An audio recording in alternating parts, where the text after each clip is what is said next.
Do que o Rizzo até pode resgatar que na entrevista lá pro Metrópolis eu tive que a Andressa foi me perguntar se eu quem vocês vai apoiar em 2026, né, Tarcísio ou Lula? Eu nenhum, mas não vou apoiar nenhum deles. E eu achei isso muito engraçado. Eu até falei assim, quero que os dois vão pro inferno, porque o jornalismo, não só o jornalismo, tá, o jornalismo e o mercado financeiro já decidiram qual é o roteiro das eleições. E assim, ninguém aqui tá montando partido pra ser coadjuvante num filme que vocês estão desenhando. Ninguém aqui vai cumprir esse papel, não. Vamos lá. Imagina, entre o Tarcísio e o Lula, qual é a melhor opção? Digamos que só tenham os dois. A melhor opção é a opção do Partido Missão. Eu não vou pensar mais como uma mentalidade de... Não estou te dando essa opção de dar um caminho, de tucanar. Tarcísio e Lula, só tem os dois. Eu vou lançar um candidato que vai... o meu candidato vai estar no segundo turno. Eu não vou aceitar mais essa vida. Eu quero que o Tarcísio e o Lula vão pro inferno. Naturalmente o Tarcísio é muito melhor do que o Lula, se você quer ouvir isso. Mas eu não vou trabalhar com essa hipótese. A gente não montou um partido pra perder e trabalhar com a hipótese que eu vou apoiar ou o projeto porcaria do Lula ou o projeto porcaria do Tarcísio. No fim do dia, o projeto do Lula vai ser o projeto dos caras do Centrão. E o projeto do Tarcísio vai ser o projeto dos caras do Centrão. Os dois projetos vão quebrar o Brasil. Os dois projetos são covardes. Os dois projetos, o André Esteves do BTG vai estar mandando. Então, assim, eu quero que os dois projetos vão pro inferno. Eu quero derrotar os dois projetos. Entendeu? Eu não tô atacando a André, só pra falar, essa jornalista que me fez a pergunta, eu não quero ninguém fazendo comentário errado sobre ela. Essa aqui é a Andressa Matais, que é a jornalista que foi perseguida por fazer as matérias da Dama do Tráfico, tá? Essa aqui é uma das jornalistas mais importantes do Brasil. Dito isso, na pergunta dela, ela tava querendo me colocar numa situação em que eu teria que escolher. Eu não vou escolher isso. Eu não vou escolher. Nós vamos derrotar o Tarcísio e o Lula. E se não derrotarmos, nós vamos cair lutando contra os dois. Vocês estão achando que a gente vai lançar candidato a presidente pra ficar fazendo aquele teatrinho, tipo assim, candidato da missão, pergunte para Tarcísio. Tarcísio, a despeito do seu grande governo do estado de São Paulo, do importante trabalho que você fez com infraestrutura, temos algumas discordâncias sobre método. Queria saber o seguinte, dado que nós temos um projeto excelente, dá pra falar que você pelo menos é ótimo? Aí ele, olha só, eu discordo que o seu projeto seja excelente, ele também é ótimo, mas seria muito bom contar com vocês. Não vai ter nada disso. Não vai ter nada de ninguém tá indo cumprir esse papel de partido novo. Pra isso já existe uma coisa chamada Partido Novo. Você vota no Partido Novo, o Partido Novo é o Betinha do bolsonarismo. Aí vai o Betinha do bolsonarismo fazer esse papel. É isso. É isso. Esse não é o nosso papel. E estou falando isso por quê?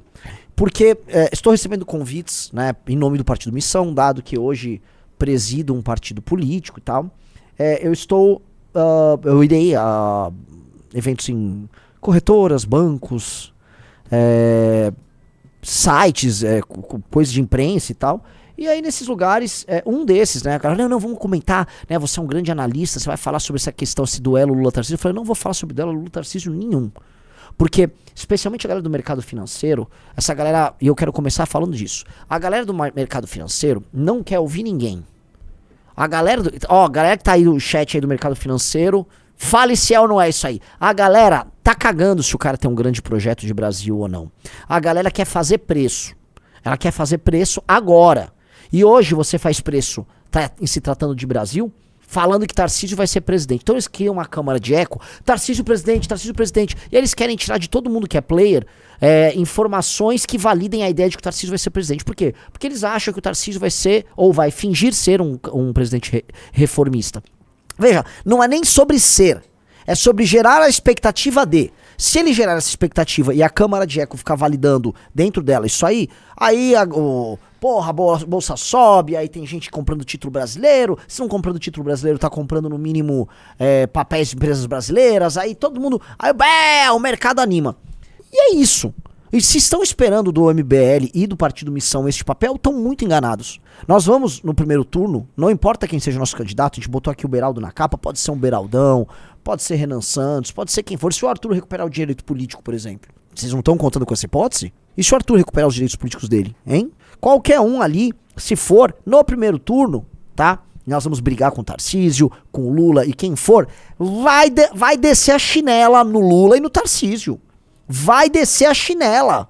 Vão ter que explicar por que o senhor Lula faz um mandato bosta, porque é um ladrão que voltou à cena do crime. Por que que ele governou? Prometendo uma série de coisas que não entregou pra esquerda. O Lula tem que ser lembrado pra esquerda, tá? Que ele tentou. Ele dizia o seguinte, ó, eu vou acabar com a reforma trabalhista. E nem tentou. Ele disse na campanha que ia acabar com a reforma trabalhista. Lógico que nós vamos nos opor a isso porque nós defendemos a reforma trabalhista. Na verdade, a gente quer acabar com a CLT, tá? Mas o Lula falou isso pro eleitor de esquerda e não cumpriu. Vamos lembrar pro Lula as promessas merda que ele fez lá pro eleitor de esquerda. Mesma coisa pro senhor Tarcísio, tá? O senhor eficientão que tá entregando um governo tucano. O Tarcísio é o novo tucano da parada. O Tarcísio é basicamente o Dória com diploma de engenharia. É um Dória com diploma de engenharia. Já largou, assim, o estado de São Paulo tá largado, galera. Já largou mão, já tá na campanha, já tá andando com o Ciro Nogueira e com o André Esteves do BTG cuidando da campanha presidencial. Os números que a gente tem de criminalidade, assaltos aqui, não estão melhorando. Não estão melhorando. Os números de educação em São Paulo, a despeito de toda a pílula dourada ao redor dele, estão impressionando em nada. Ah, mas vai inaugurar umas obras. Entendi. Ele vai pegar obras que estavam atrasadas dos mandatos anteriores e aí ele tá finalizando elas. O governo anterior do Dória fez isso também, caso vocês não saibam. Ele também entregou um monte de obra que estava atrasada dos governos anteriores. Sabe por quê? Porque como nós temos um déficit de infraestrutura gigantesco e São Paulo está há décadas investindo nesse super pacotão de infraestrutura, sei lá, idealizado nos anos 90, pra ser honesto, essas coisas que foram idealizadas e eram pra ter terminado 20 anos atrás, 15 anos atrás, elas vão acontecendo aos poucos. Então o cara vai inaugurando coisas que não eram nem dele. Foi igual o Bolsonaro inaugurando a transposição do Rio São Francisco. Não é mérito dele. Mas eles vão ficar lá, vou fazer umas inaugurações, tá? A gente vai trazer isso pra discussão e vai também instar eles a discutir uma série de coisas. Lula, você e o seu sistema de compra de votos com seus aliados no Nordeste, você vai ou não vai se comprometer a acabar com isso? Lula, se compromete com o fim das emendas parlamentares? Tarcísio, mesma coisa. Você que trabalha com o Ciro Nogueira, com a turma do Republicanos, com o PSD do Kassab. Vocês se comprometem agora, vamos lá, todo mundo no cartório, todos os candidatos, a dia 1 entrar com um projeto reduzindo todos os penduricalhos e todas as mamatas do alto funcionalismo? Vamos cortar aí 20, 30 bi? Vamos falar de Zona Franca de Manaus, que custa 50 bi por ano? Vocês têm um plano para desmontar e substituir a Zona Franca de Manaus por outra agenda econômica? Não é possível, tá? Entenda um negócio. Para que uma cidade de 2 milhões de habitantes, se eu não me engano é isso mais ou menos Manaus, 2 milhões de habitantes exista, você precisa ter um gasto de toda a federação na casa dos 50 bi. Não tem sentido isso. Não tem sentido. Toda a União, a federação toda gastar 50 bi para que uma cidade de 2 milhões de pessoas exista. Veja, eu não sei, bota qual é o orçamento de Salvador. Salvador tem mais de 2 milhões de habitantes. Eu não sei qual é o orçamento anual de Salvador, mas né, vamos ver quanto é. Olha lá. O orçamento de Salvador, que tem uma população maior que de Manaus, é de 12 bilhões. O orçamento de Salvador. Só de renúncia que nós fazemos lá para existir a Zona Franca são 50 bi. 40, 50 bi por ano. Tem sentido? Eu quero saber, tem sentido? Vocês acham que, economicamente falando, na ponta do lápis é uma boa ideia? Eu queria colocar essas coisas, tá? Porque às vezes a galera se esquece. Esses candidatos vão se comprometer ou eles vão vir assim, ó... só o Lula tá enfrentando os Estados Unidos. E o outro, não, eu sou o Tarcísio, o Bolsonaro gosta de mim, eu vou fazer umas obras. Não, cara, o Brasil tá quebrando, as pessoas estão morrendo, regiões do Brasil estão tomadas pelo crime, e assim, vocês vão precisar tomar decisões muito duras que, conhecendo seus aliados, tanto do PT quanto do Tarcísio, vocês não vão tomar, porque vocês são covardes e seus aliados são corruptos. Muito corruptos. Os aliados do Tarcísio, vamos botar aqui o Rueda do União Brasil. O Rueda do União Brasil fechou um barco, gastou milhões numa festa de aniversário dele, é só botar aí. Levando a nata da cleptocracia brasileira. A nata da política corrupta brasileira estava nesse barco, em Mykonos, para ele celebrar 50 anos. O Rueda fará festa de 3 dias em Mykonos para celebrar 50 anos. Vocês acham normal? É com essa galera que o coisa vai reformar o Brasil. Olha só, Brasília tá meio que parada, né, tratando dos temas de 2026, e o mercado financeiro agora quer ouvir de todo mundo uma coisa, tá? Eles querem que o Caiado, que o Ratinho, que o Zema, tem mais algum? Caiado, Ratinho, Zema, o Caiado, Ratinho, Zema, fiquem rondando e apareçam aí pra fazer uma palestra aqui e ali, com apenas um intuito, pra mostrar pro mercado que quando a porca torceu o rabo, eles estão com o Tarcísio. É só isso que o mercado quer. Eles querem um jogo de cartas marcadas. Aí fica esse Zé Bonitinho aí do Caiado, parece um Zé Bonitinho, né? Que é o covardola, né? É médico, na época da pandemia o Bolsonaro fez o que fez e ele foi lá porque tem medo, né? Aí vai aí o Zé Bonitinho vai dar discurso, você vai trabalhar, você vai fazer campanha pro Tarcísio. Teu partido não vai te dar candidatura. Aliás, só lembrar uma coisa, tá? O Caiado, né, nem sei se o Kim vai ficar feliz, né? Mas o Caiado era um que, né, cagou pra candidatura do Kim pra prefeito. Cagou pra candidatura do Kim pra prefeito. Cagou. Quando o Kim, né, o partido tava rifando o Kim pra apoiar o Nunes aqui em São Paulo, o Caiado, não, nem vamos discutir candidatura do Kim, ele nem vai ter candidatura. Isso aí é um arrogantaço do caralho. O Caiado é um velho arrogante, é um aristocrata fazendeiro de lá. Nada contra se ele é um aristocrata fazendeiro, tá? Acho legal, mas entenda que isso vem com o pacote, vem com várias coisas, dentre elas uma arrogância, uma empáfia de um certo tipo de gente que acha que eles têm um direito divino a fazer política e outros não. Porque os seus avós fizeram política, né, como o bisavô dele, avô dele governou o Goiás, ele acha que ele, né, então, é um puta de um bundão, Caiado. Conheço ele da época do impeachment, tinha medo de pedir impeachment da Dilma. Me lembro da reunião que eu tive com ele, começo de 2015. Aí vai, então adotam essa postura e com certeza, eu vou colocar aqui, no final do dia, os chefes deles que são o Rueda pelo União Brasil, o Ciro Nogueira pelo PP, o Marcos Pereira pelo Republicanos e o Kassab pelo PSD, eles vão se reunir e vão decidir o que vai ser feito. Mas vamos ver o vídeo aí. Podem ter a certeza, nós vamos trabalhar duro. Daqui 14 meses, um de nós vai estar ocupando o Palácio do Planalto e nós vamos devolver o Brasil aos brasileiros.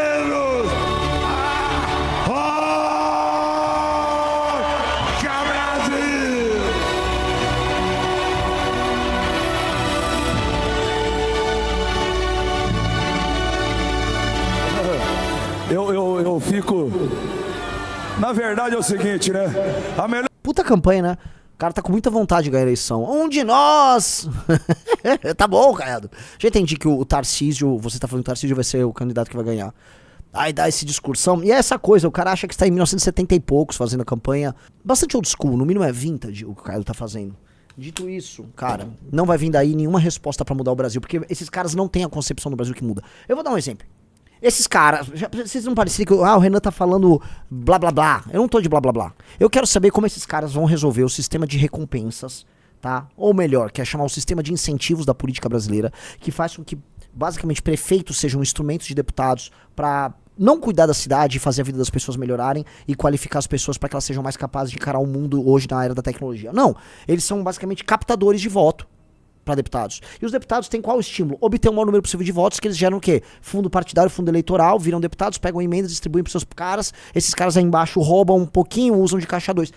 Este é o maior problema político do Brasil. Este é o grande problema. Algum desses caras sequer pensou nisso? Eu quero saber se algum desses caras trabalha minimamente com essa concepção. Algum desses caras que foi na geração do Caiado, todos esses caras que o Brasil se favelizou, algum desses caras tem um projeto para acabar com favelas no Brasil? Eles têm uma motivação sobre isso? Esses caras, só para pegar Caiado, Zema, Tarcísio, eles viram as cidades deles se favelizarem ao longo da vida inteira deles. Eles têm algum plano para desfavelizar geral? Eles têm algum plano para acabar com o crime organizado? A eliminar o crime, entender que aquilo é uma guerra? Não, ele falou, porque no meu estado eu combati o crime. Não, vocês enxugaram gelo. E eu até entendo que são governadores. Enxugaram o gelo. Mas tem algum projeto para além de enxugar o gelo? Só para saber. Existe algum projeto para além de enxugar o gelo? Porque hoje todos os caras são enxugadores. Ah, eu vou prender, no meu estado eu prendi. Não, tudo bem, vai prender e o cara vai ser solto. Vai prender e o cara será solto. É isso que acontece. Muito pelo contrário, inclusive esses candidatos todos são candidatos só autorizados pelo STF. São os canais, o STF autoriza aí. E aí entra o climão. Por mais que os mercados estejam desenhando isso, porque no fundo você tá vendo o Caiado, que representa uma candidatura do União Brasil. Você tá vendo o Zema, que é o Partido Novo. Esquece o Novo. O Novo não conta muito do ponto de vista partidário nessa história, mas ele conta muito do ponto de vista do governo de Minas. Ele é governador de Minas. Você tem o Ratinho como governador do Paraná, mas ele também significa PSD na jogada. E você tem o Tarcísio, que é governador de São Paulo e que carrega nele próprio o apoio do Bolsonaro. Ou carregava. Tá? Esse apoio tá cada vez mais relativizado. Esse encontro que eles ficam fazendo, essa união de poder, esse Capitão Planeta, essa espécie de We Are the World aí do Centrão que esses caras estão fazendo, é um arranjo, é um kumbaya convencional da política brasileira, que eles vão ficar um celebrando o outro, tá, num ritual de normalidade. Normalidade porque eles são todos muito normais e comuns. Pra, vamos dizer, fazer a galera esquecer que o Bolsonaro que manda no grosso desse eleitor, e é o Bolsonaro que manda, e fazer todo mundo no mercado, alguns agentes políticos acreditarem que, sim, é dali que vai sair o cara que vai vencer o Lula. Eventualmente, um cara aí do meio pode derrotar o Lula nas eleições de 2026, sim. Eventualmente será. Mas isto não significa, e esse é o importante, que o Brasil vai mudar, e que a tua vida que tá me assistindo vai mudar, e que você vai sentir um senso de propósito em pertencer a alguma coisa, e não ser apenas um pagador de imposto nesse inferno quente chamado Brasil. Isso aqui é só um inferno quente. Aparece aquela bandeira verde e amarela. Essa bandeira verde e amarela significa um nome. O nome Brasil, República Federativa do Brasil. Que ele aparece apenas nos documentos de cobrança de impostos que você tem que preencher. Você vai preencher uma DARF para pagar um imposto. Aí você fala, tem esse Brasil aí. Mas para que ele serve além disso? De que serve o Brasil? Você se sente representado pelo Brasil? Você se sente brasileiro? Eu comi uma feijoada, olha como eu sou brasileiro. Veja, se você mora aqui em São Paulo, né, é pouco, mas você tem uma identidade. O carioca tem a identidade dele, o mineiro tem a identidade dele, a galera do sertão do Nordeste tem a identidade dela. Você tem as identidades regionais, isso é bem claro. Mas a identidade brasileira, não tem muito. Você tem um poder, um governo federal, que é um governo... Se a gente fizer uma retrospectiva, né, ele surge no período da independência de um acordo das elites, que validou Dom Pedro I, que este sim foi um cara acima do tempo, que conseguiu nesse grande acordo das elites concentrar a força num poder executivo, mantendo as colônias portuguesas todas unidas. Foi um mérito que o Brasil teve que as colônias espanholas não tiveram, e aí essas grandes diferenças regionais ficaram, vamos dizer, sob o guarda-chuva de um poder federal, que o tempo todo ficou tentando se firmar, mas nunca conseguiu firmar numa identidade nacional, porque ela é muito múltipla. É muito múltipla, e as desigualdades regionais são todas muito aparentes e tal. Né? Então, por mais que você tenha tido uma experiência unificante da ideia de Brasil no século XX, não, duas talvez, uma foi o Vargas e o outro foi a ditadura militar, a ideia de Brasil ela é uma ideia muito complicada e hoje ela está mais complicada ainda. A gente vê disputas regionais, desigualdades não resolvidas, pobreza, e aí um país sendo administrado num sistema de revezamento de oligarquias e num sistema de representação falso, por gente que não merece. Então você fala, como é que eu tenho que ser administrado pelo Ciro Nogueira? Como é que o Alcolumbre preside o Senado? Como é que um desqualificado como o Hugo Mota preside a Câmara dos Deputados? Como é que esses caras vão lá e nomeiam ministros do STF que são também tão desqualificados quanto? E aí esses caras ficam deliberando e brigando entre si. Eu quero saber como é que você vai resolver essa equação. Você, cidadão. Porque pra você não tá valendo a pena, a brasilidade não tá valendo a pena. E você só vai ter, eu volto a colocar, algum senso de brasilidade, algum significado em morar nessa porra dessa pocilga aqui. Você só vai desenvolver isso se ser brasileiro significar algo pra você. Coloca aí nos comentários o que significa ser brasileiro pra você. Quando que você sentiu sua brasilidade? Veja, um carioca pode sentir a fluminência dele, né? A sua carioquicidade, tá? Se você andar pelo interior de São Paulo, você vai sentir o que é o espírito caipira. Um goiano vai sentir isso demais. O sul tem muito isso. A questão da identidade do gaúcho é muito poderosa. O sertanejo no Nordeste vai ter isso. Agora eu pergunto pra você, e o sentimento de brasilidade? Porque você pode andar no interior de São Paulo e falar, o Brasil é incrível, olha que Brasil, que mundão esse Brasil. Não, isso é São Paulo. O gaúcho vai andar nos Pampas e falar, não, isso aqui é o gaúcho. O mineiro nas Gerais, ou no boteco em Belo Horizonte. Agora, saia da particularidade. O que é o Brasil? Esses caras aí não vão responder essa questão. E essa é a única questão que tem que ser respondida. Você quer ser presidente do quê? E por quê? Pra cuidar do nosso povo. Cuidar do nosso povo? Isso é a resposta genérica que todos dão. Você tem que responder uma coisa, antes de tudo. Uma coisa. Por quê? Por que esse país precisa existir? E por que ele cobra tantos impostos sem sequer estar presente de verdade na vida das pessoas? Portanto, nós temos que ter uma história para contar. E a próxima presidência da República tem que ser sobre uma refundação da própria ideia de república. Eu já falei para vocês, a guerra contra o crime organizado é a guerra de refundação do Brasil. E eu falo isso, tá? Eu tenho que ser muito cuidadoso, porque muita gente assiste minha live e depois imita o que eu tô falando. Eu vi ontem, eu não vou citar o nome, uma pessoa que nos acompanha, mas é aquela coisa, a pessoa acompanha pra imitar o que a gente fala, aí grava um vídeo pra concorrer com a gente depois. Né? Como essa pessoa acompanha tudo freneticamente, saiba que eu vi e achei patético, né? Imita ipsis literis o nosso discurso, mas pra concorrer com a gente. Entendi, cara. Né? Pelo amor de Deus. Mas assim, né? É patético. É patético. Assim, nós falamos da guerra de refundação. Quando a gente falamos da guerra, nós estamos falando assim, nós vamos eliminar um inimigo interno que está nos correndo. E isto é um elemento É um elemento. Como assim? Essa guerra vai libertar as periferias das grandes cidades. Essa guerra vai libertar a nossa antiga capital, Rio de Janeiro. Na verdade, as nossas duas antigas capitais, Salvador e Rio de Janeiro, estão tomadas pelo crime. O crime tomou Salvador e o crime tomou o Rio. Vamos libertar Salvador e o Rio. Vamos libertar o Nordeste inteiro.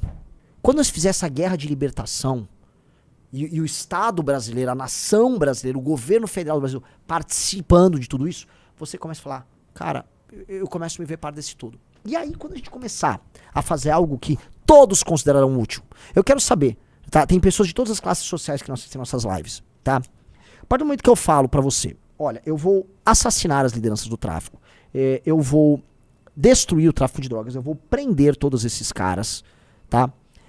E depois, nessas periferias, eu vou colocar uma escola de caráter militar e todos os jovens que podem ser força de reposição do crime, normalmente meninos com famílias problemáticas, na fase dos 15 aos 25 anos, esses caras vão ter uma atenção muito, muito, muito especial, o tal do bandeira quartel escola. Vamos retomar o território, bandeira do Brasil, bandeira do estado, bandeira do município, quartel da polícia presente, derrubar as vielas, fazer ruas, passagem, né, escola, arborização, essa escola como um centro de formação de gente muito disciplinada. E aí vou citar o Bukele, corte de cabelo certinho, acabou a várzea. Não vai aprender a conviver em público, o moleque vai estar lá, nessa escola pública, nessa área reconquistada, não vai poder ficar levando caixinha de som, não é tchu-tchu, tchá-tchá-tchá, se comporta, arruma, tá? Faça esporte, vamos ensinar você a ter um bom emprego, é isso. Eu tenho certeza, do mais rico ou mais pobre, as pessoas vão concordar. Aí você começa a unificar as pessoas em causas comuns. E essas causas comuns, sendo tocadas pessoas que falam hoje a mesma língua, e que vivem os mesmos dramas, elas vão começar a se ver como parte de um todo. E isto é ser parte de um todo. Então, esta guerra contra o crime não é só sobre derrotar o crime. É sobre reinserir milhões de brasileiros, ou inserir pela primeira vez, na ideia de Brasil. E dessas pessoas até o topo da pirâmide, todos vão concordar. Todos vão concordar. Todos vão concordar. E quem não concordar se fudeu, porque nós vamos vencer. E é isso. Gostou dessa análise? Assista o Análises Renais de segunda a sexta no canal do MBL Live TV, às 15 horas. Para mais cortes como esse, se inscreva no Pela Missão.